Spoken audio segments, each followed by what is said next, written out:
ఇప్పటికైనా మాట తీరు మారిందంటారా ఇంకా కంటిన్యూగా వాళ్ళ వ్యవహారాలు అలాగే ఉంటుందా? ఏంటండి వాళ్ళవి అప్ అండ్ డౌన్స్ ఉంటాయండి, సందర్భాన్ని బట్టి ఉంటాయి.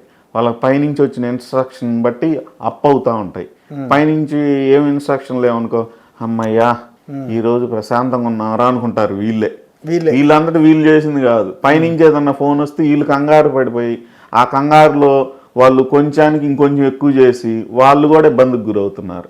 కాబట్టి అటువంటి పరిస్థితే కానీ, అంతకుముందు గతంలో కాంగ్రెస్ పార్టీలో బాగా సీనియర్ నాయకులుగా పనిచేసిన వాళ్ళు కానీ, బాగా మంచి పేరు ఉన్న వాళ్ళు కానీ అందరూ కూడా వైఎస్ఆర్సీపీలో చేరి తర్వాత ఆ పార్టీలో బయటకు వచ్చినాక చాలామంది మీడియా ముందు చెప్పారు, మేము మాట్లాడే ఏ మాటలు కూడా మావి కాదండి, వాళ్ళు ఏదైతే చెప్పారో దానిలో ఉన్నది ఉన్నట్టు ఇంకొంచెం కలిపి చెప్పకపోతే మమ్మల్ని నెక్స్ట్ డే నుంచి అపాయింట్మెంట్ ఉండదు, కలవటం ఉండదు, కనికరించడం ఉండదని మొన్న వసంత కృష్ణ ప్రసాద్ గారు అసెంబ్లీ సాక్షిగా చెప్పారు. ఇది ఇంకా అంటే అంతకుముందు మా ఎవరికి తెలియని విషయాలు కొన్ని చెప్పారు, కొన్ని విషయాలు తెలుసు పబ్లిక్ లో అప్పుడే వచ్చినాయి. ఆయన చెప్పారు, ఆయన చెబుతుంటే ఇంకా దారుణంగా ఉంది. ఆయన ఒకటే మాటలో